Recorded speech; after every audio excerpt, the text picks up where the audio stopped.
project. He's actually helped us all the way through the developmental process. And let's see. Let me get myself prepared here. Hi. Hold on. I got stuff. I swear. Goodness gracious. I have the one sheet here, and I had. So I'm going to show you guys some pictures that we can project up there. I guess I can bring it to the camera. This kind of says it all, and then we'll talk to you about what the show is going to be about. We had originally had a teaser trailer that we were going to bring here and show you, but I was not very happy. We're doing it in 3D, a bunch of motion capture, and pictures worth 1,000 words. Stand by. Let me get my Dutch now. How you doing? How's your con? God, we're grossly unprepared for this, and gross is the magic word. Stand by. Thank you for coming. Thank you for your patience. Uh-oh.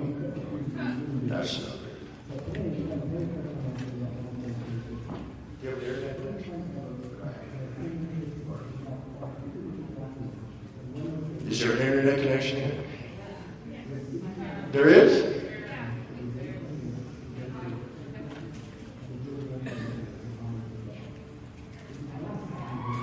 Okay, so let me pull it up.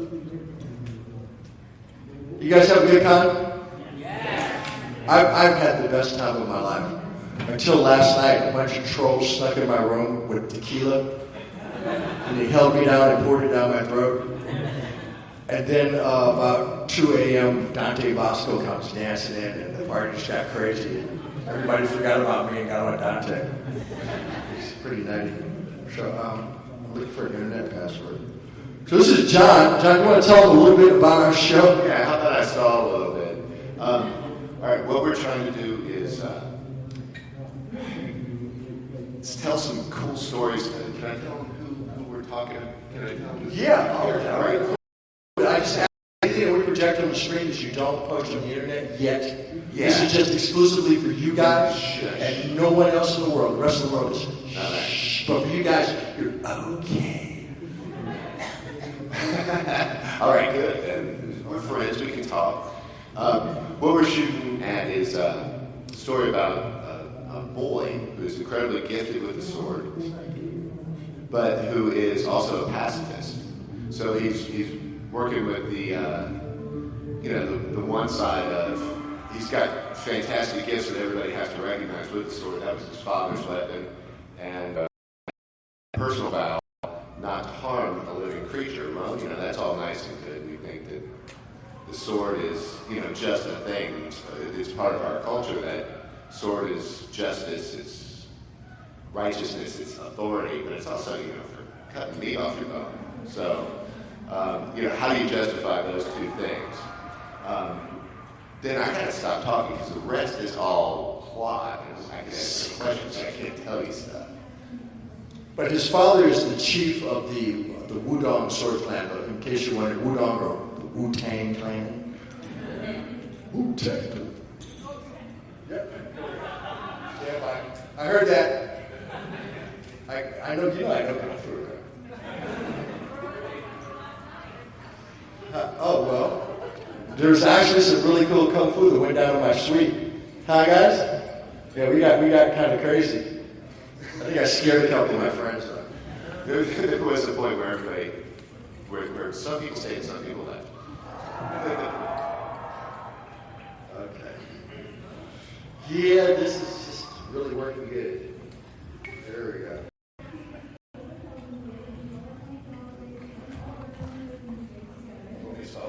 All right.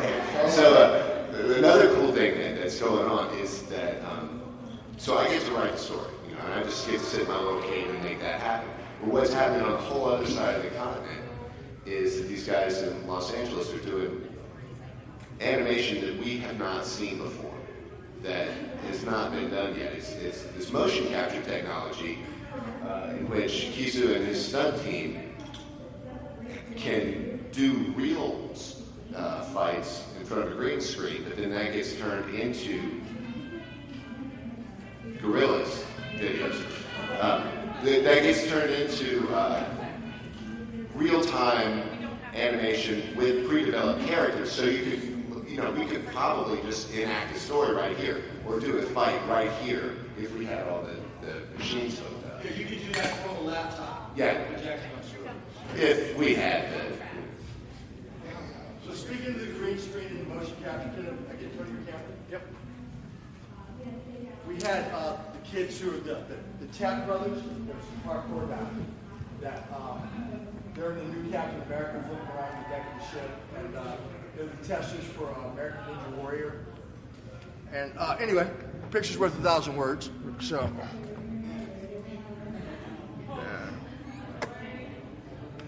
Close enough for government work. Tell me when you're ready. Yeah, that'll do.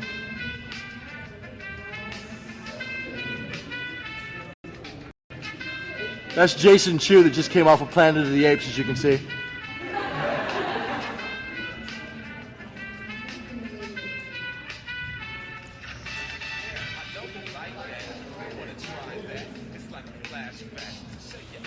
We got a bunch of flippy guys. They're all my Kung Fu students, by the way, from a group called Blue 8 Stunts.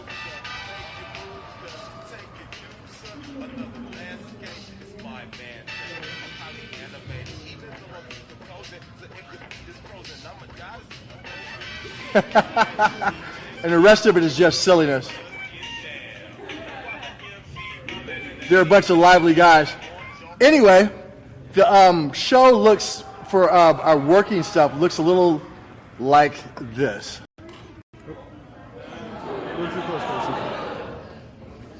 There we go.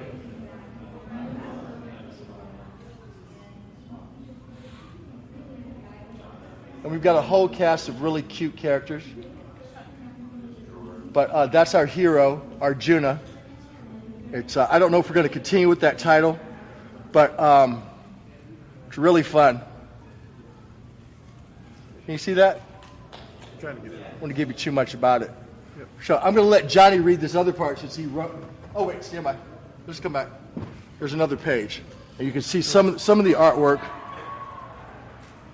for the teaser trailers with our young hero meditating, and then this giant villain demon robot dude comes in and kind of. We got clear-cut villains. We got good villains, and villains that you can smash up as the robots too, so it doesn't bother our pacifist. Sweet. Robots, Nazis, and zombies. Yeah, it's carte blanche. It's not a problem. We got no Nazis in this one. John, you want to tell a little bit about it? Sure. You want to read it or do you want to? Sure. This is secret, remember. It's very secret. 14-year-old Arjuna has a lot to live up to. His dad is the venerable Thunder Lightning One, chief of the sword clan of Wu Mountain. So as the youngster trains with the next generation of sword clan, his Kung Fu has to be flawless. His swordsmanship must be perfect. And it is. Even though he jokes around, he's still able to prove himself to his teammates who thought he was too soft to reconcile away the sword with his own deep commitment to pacifism. So that gets him in a lot of trouble. If you're on a fighting team and you're expected to fight and you dance around and knock people down and laugh at them instead of dispatching them. Life is great for this happy, gifted young man until everything changes in the blink of an eye. Can you talk about this? No. Okay, wonderful. Until, ... Wait. I can't show you something. I can show you. You guys want to see some old storyboards? Okay. I've got those for you. It's, the only reason that we're not talking about it, it's not that it's super secret or anything, is that we want to bring it to people so that it's a pleasant and welcome surprise. It's like, you ever see something you say, well, that sucks. We don't want that. So I think I've got some old storyboards here.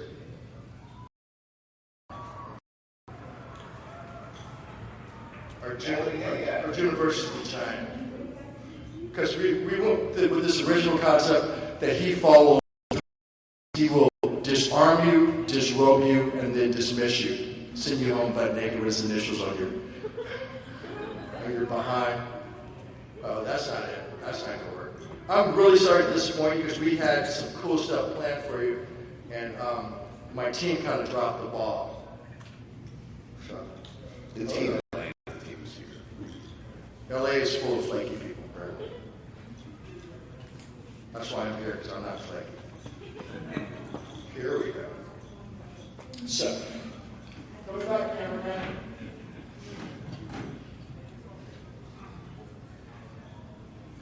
I read you through this, but the pictures were $1,000. Thanks again for coming. We're so grossly underprepared. Hello, my friend. Here we go. Zooming in. Actually, if you want to take pictures of this and send it to the net, you can, because this is old stuff. It's a shame that our artist couldn't be here. Russell Brown in Idaho is putting all this together for us, and he's done deep work. He knows every character, what they look like, what they wear, how they're armed, how they fight. So that's our young hero meditating, and he remembers the time when he was a bully. Right? He's sitting there, and he remembers the words of his teacher, and he's bullying this little praying mantis, which we're very fond of. There's my thumb. And so as he's giving the little praying mantis a hard time with my thumb, a shadow falls over him and comes down a giant hammer the size of a Volkswagen. But of course, the nimble young lad gets out of the way and lands far away and looks back, and oh my goodness, there's the biggest dude you've ever seen. And so he's out of there.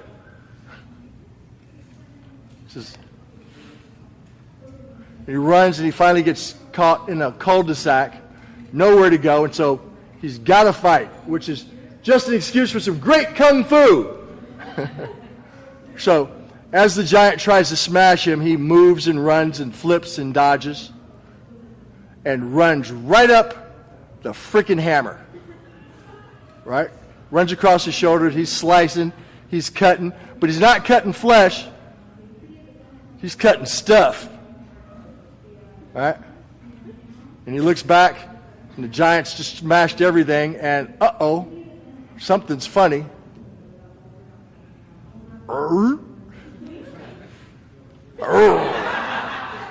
Loses his pants, and So we're looking for the really highbrow stuff. yeah.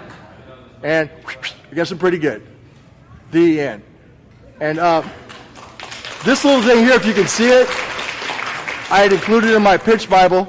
That's a note for Brian Konetsko on Avatar from the original Avatar Bible, which says, here I'll read it out loud to you, "You are no mere consultant for Avatar. Rather, our concept has found a mentor in your creative spirit that has been planted in the fertile soil of your life's work.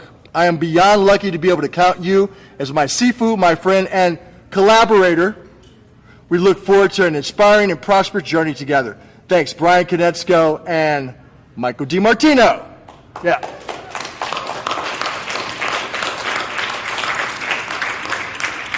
So those of you that don't know, we spent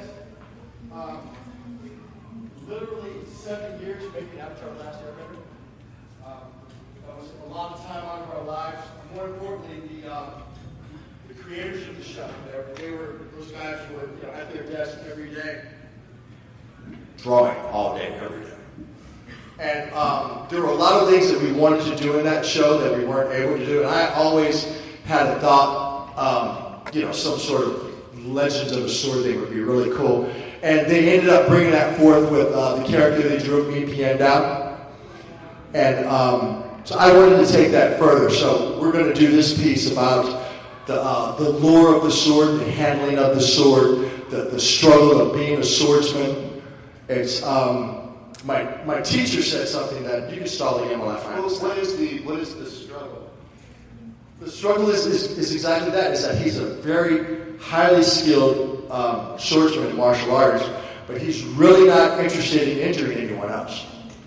And that's why he follows the 3Ds. Yeah, we get to play with it like it's a game for him, but that's a problem for everybody else.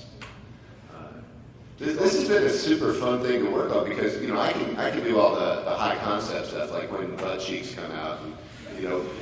And I could say, okay, so Kisu, we're going to need to fill about 3 minutes, and these two people are going to fight, and this one gets hurt, and this one loses. And just, we can count on that happening, and count on it being phenomenal.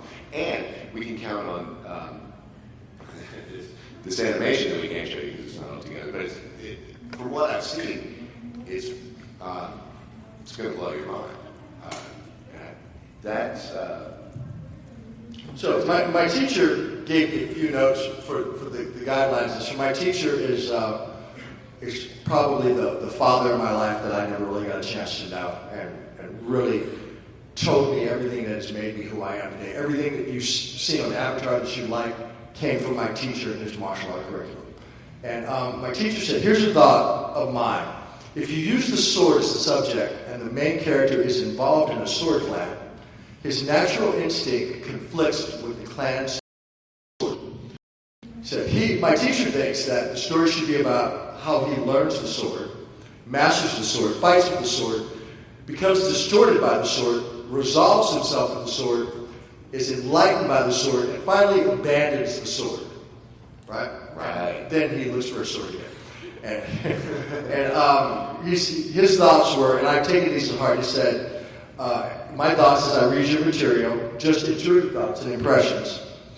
If this is an animation for children, then the sword might not be the appropriate subject weapon. And normally it wouldn't be, except for the struggle that I'm attempting to bring forth. Because we all in our lives have some sort of struggle that we have to overcome to become who we are as adults, right?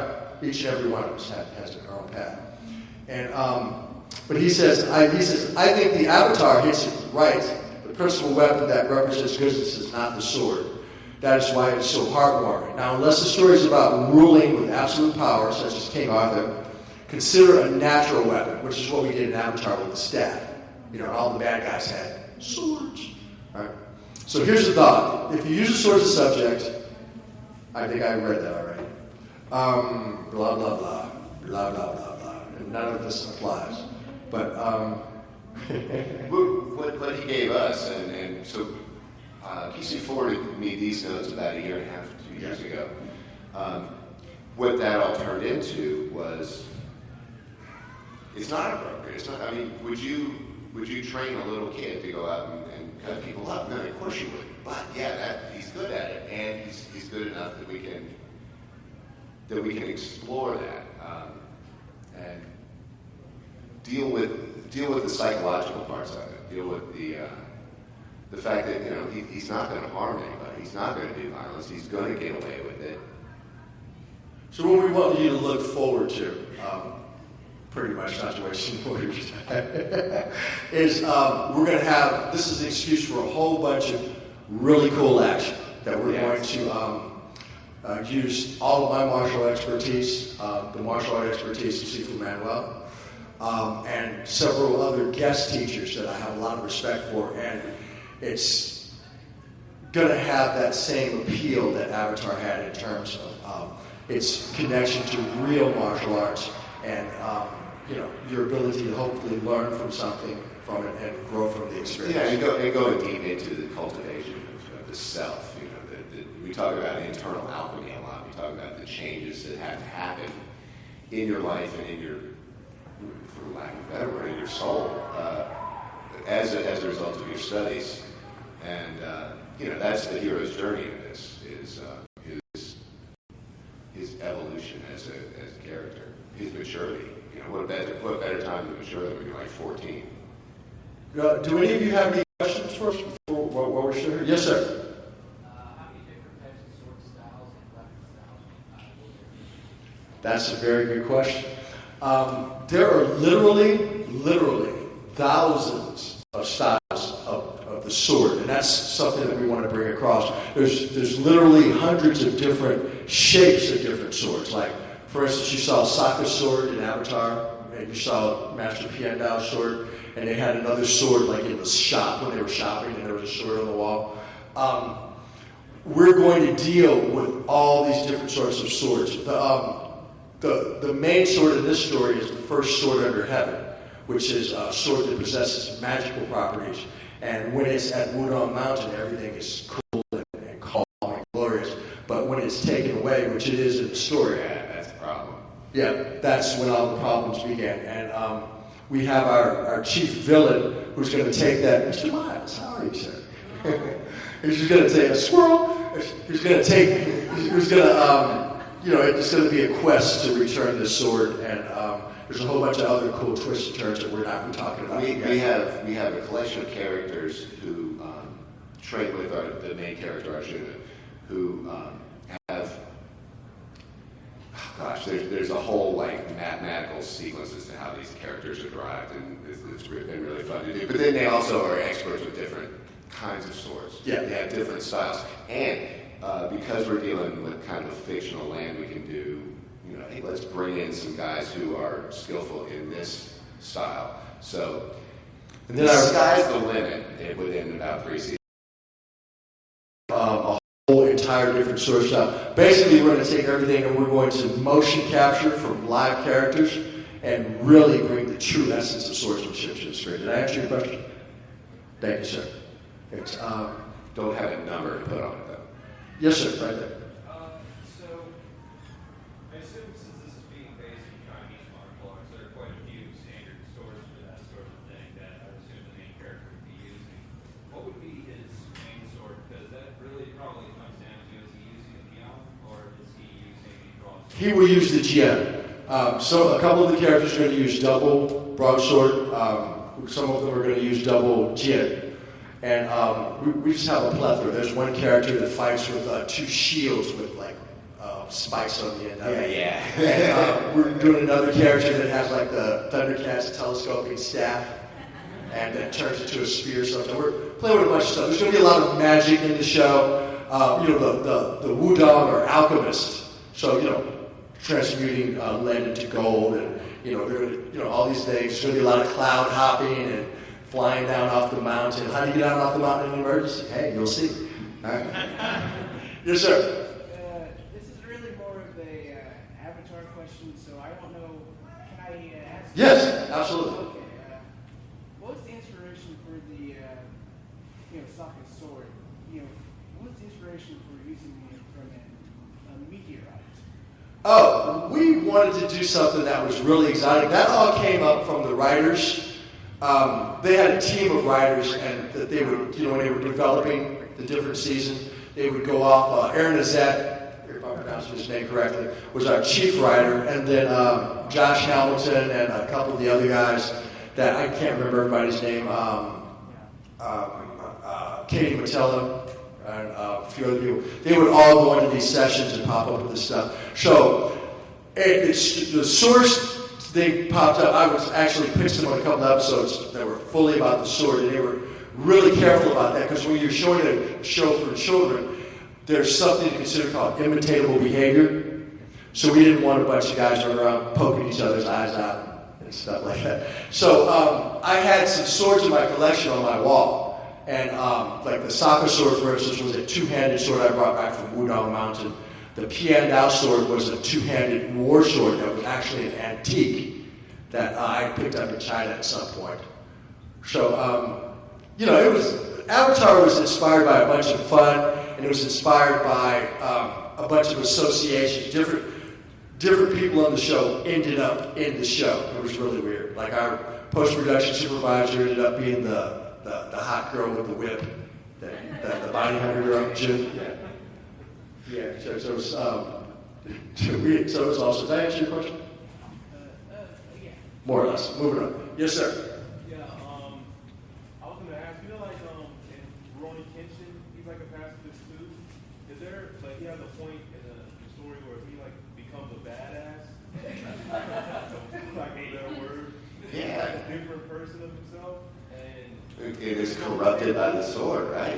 Yeah. he doesn't follow the same rules as Kenshin does. We don't want to spoil the story for you, but we have a lot of surprises in store, and we have some people that believe in this project, that are putting a whole bunch of money behind this project. So we're going to give you sky's the limit, and we're going to give you more than you ever bargained for. We're going to pay homage, did I say it right?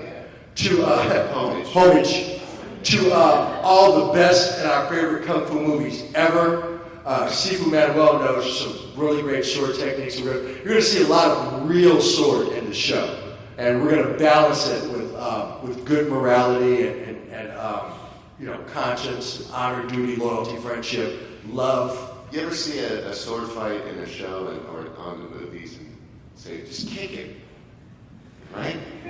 We're not going to have to worry about that. No, it's going to have Kisu sense of humor throughout, don't worry. Go ahead. Is it gonna be on Nick? Or We don't have distribution for it yet. Currently, it's going to probably first be shown on the Chinese market in China. And then it'll make its way back here because some of the investors we have are out of China itself. and I have a request. If any plan of production, can someone have a game with Dev jumpsuit in the show? Say again? Game with Dev jumpsuit. Can someone have a game with Dev jumpsuit in the show? Any request or something? Like, it's a character. You know what? Make a note. Thank you. Yes, ma'am. I'm reminded of Avatar 8 from the concept of the season editing. I was wondering and not so much splitting as mimicking. Right. You talk like how Aang had to struggle with the final word of the conflict. Is it kind of like developing on that with his own kind of history? Yes and no. It's I want to talk to you about that so much. yeah. Avatar, it's just like any good show, is based on a series of story elements that are classic story elements. They go all the way back to the Greeks, the Romans, the Italian theater. Shoot, man, we'll go back to the Epic and Gilgamesh, but There's no such thing as an original I wish story. we could talk about that. That would be so much fun. So wait, let's talk about story archetypes. There are how many comedies, how many tragedies? Lots. Yeah. and there's a million permutations. I bet so. So to answer your question, it goes back to, like Aang, he is a reluctant hero, but he has his own separate and different struggle. Yeah. So, but yeah, I guess it does kind of sound derivative, doesn't it? I think we better change it. He's a cutie and he's sweet and he can fight. Yeah. Yes, sir. Is there any kind of Kickstarter online so people can donate? I'm old, I can't hear. Any kind of Kickstarter online? Crowdfunding. Are we doing a case?